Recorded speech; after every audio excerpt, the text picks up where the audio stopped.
வணக்கம். இன்றைக்கி நம்ம பார்க்க போகிற சமையல் என்னென்னு பார்த்திங்கன்னா, ஒரு கல்யாண வீட்டு ஸ்டைலில் சிக்கன் உப்பு கறி எப்படி செய்யலாங்கிறத பார்க்கலாம். டேஸ்ட் நல்லா அட்டகாசமாக இருக்கும்.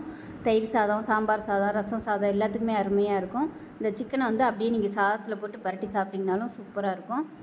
இது செய்கிறதுக்கு பொருட்கள் ரொம்ப கம்மியாக தான் தேவைப்படும். ரொம்ப சிம்பிளாகவும் பண்ணிடலாம்.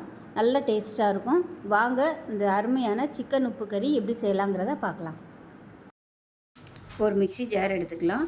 இதில் 1 டேபிள் ஸ்பூன் சீரகம் சேர்த்துக்கலாம், 1 டேபிள் ஸ்பூன் சோம்பு, 1 டேபிள் ஸ்பூன் மிளகு, ஒரு 7 காஞ்ச மிளகாய். இது சின்ன மிளகாய் இருக்கிறதுனால ஒரு 7 எடுத்திருக்கேன். நீங்கள் பெருசாக இருந்தால் ஒரு 3 இல்லை 4 எடுத்துக்கோங்க. இப்போ தண்ணியெல்லாம் ஊற்றவேன்னா நல்லா பொடிச்சிட்டு பார்க்கலாம். இப்போ நல்லா பொடிச்சிட்டு வந்துட்டேன். இது ஒரு பவுலில் சேர்த்துக்கலாம். ரொம்ப நைஸாலாம் வேணாம், இந்த மாதிரி கொஞ்சம் அப்படியே திரியாக இருந்துச்சுன்னா நல்லாயிருக்கும். தனியாக இருக்கட்டும். இப்போ ஒரு மிக்ஸி ஜாரில் ஒரு 7 பல் பூண்டு சேர்த்துருக்கேன். இதையும் நம்ம அரைச்சிக்கலாம்.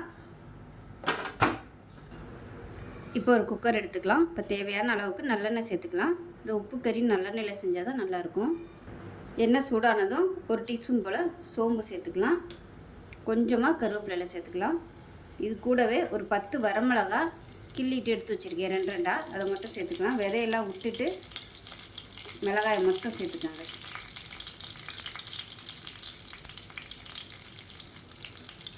நம்ம மிளகு போட்டு அரைச்சிருக்கோம், அதனால் இந்த அளவுக்கு போதும். மெஷரிங் கப்பில் 1 கப்பு வர மாதிரி பொடியாக நறுக்கின வெங்காயம், சின்ன வெங்காயம் யூஸ் பண்ணிங்கன்னா நல்ல ஃப்ளேவராக இருக்கும்.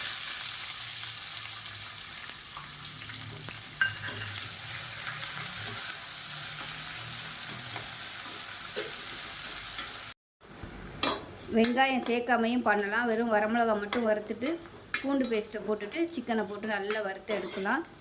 ஸோ வெங்காயம் சேர்த்திங்கன்னா உங்களுக்கு கிரேவியாகவும் கிடைக்கும், நல்ல ஃப்ளேவரும் கிடைக்கும். அதுக்காக வெங்காயம் சேர்த்துக்கேன். விருப்பம் இருந்தால் நீங்கள் வெங்காயம் சேர்த்துக்கோங்க, இல்லைன்னா அவாய்ட் பண்ணிடலாம். வெங்காயம் நல்லா ப்ரௌன் கலரில் வதங்கணும். இப்போ பாருங்கள், ஓரளவுக்கு லேசாக வதங்கிடுச்சு. இந்த ஸ்டேஜில் நம்ம அரைச்சி வச்சுருக்க அந்த பூண்டு சேர்த்துக்கலாம். சேர்த்துட்டு இதையும் நல்லா வதக்கிக்கலாம்.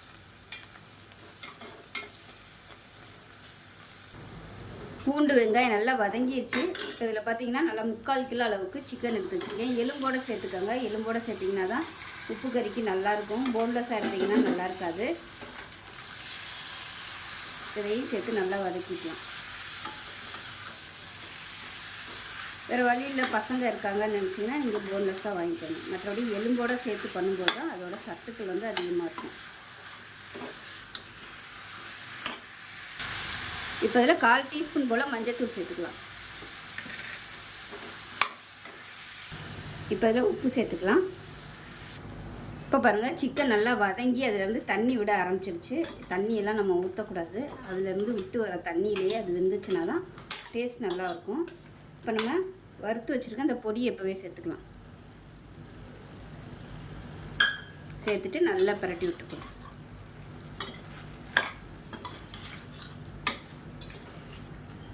பரட்டி விட்டுட்டு மூடி வச்சிடணும். அப்பப்போ கிளறி விடணும்.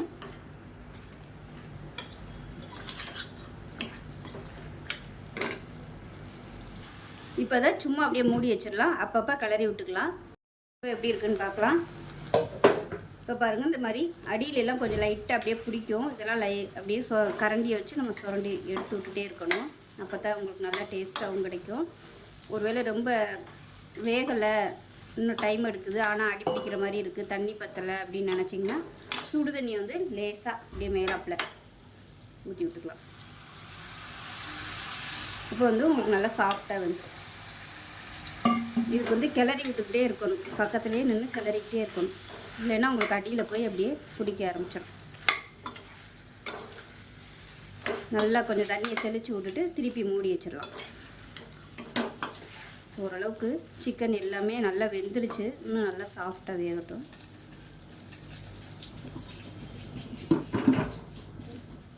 இப்போ பாருங்கள், சிக்கன் உப்பு கறி சூப்பராக ரெடி ஆயிடுச்சு. இப்போ கேஸ் அமர்த்திடலாம். கலர் பார்த்தாலே உங்களுக்கு தெரியும் எந்த அளவுக்கு நல்லா வறுத்துருக்கோன்னு. கட் பண்ணி அதாவது கரண்டி வச்சு கட் பண்ணி பார்த்திங்கன்னா சிக்கன் நல்லா கட் ஆகுது. சூப்பராக ரெடி ஆயிடுச்சு. இப்போ அவ்வளோதான். மேலாப்பில் இதில் சேர்த்துக்கலாம். இப்போ கொத்தமல்லி சேர்த்துட்டு நல்லா பரட்டி விட்டுடலாம். அவ்வளோதான், அருமையான சிக்கன் உப்பு கறி ரெடி ஆயிடுச்சு. நல்லா கம்மன்னு வாசனையாக சூப்பராக இருக்கும். உப்பு மட்டும் நீங்கள் அரை உப்பாகவே போட்டுக்கோங்க. வற்றி வந்ததுக்கப்புறம் பத்தலைன்னா நீங்கள் சேர்த்துக்கலாம். முதலே உப்பு போட்டிங்கன்னா ரொம்ப அதிகமாக போயிடும். சூப்பராக ரெடி ஆயிடுச்சு உப்பு கறி. ரசம் சாதத்துக்குலாம் தொட்டு சாப்பிட அருமையாக இருக்கும். செஞ்சு பாருங்கள். செஞ்சு பார்த்துட்டு எப்படி இருந்துச்சுங்கிறத சொல்லுங்கள். வீடியோ பிடிச்சின்னா லைக் பண்ணுங்கள், கமெண்ட் பண்ணுங்கள், சேனலை சப்ஸ்கிரைப் பண்ணுங்கள், பக்கத்தில் உள்ள பெல் பட்டனையும் ப்ரெஸ் பண்ணுங்கள். நன்றி.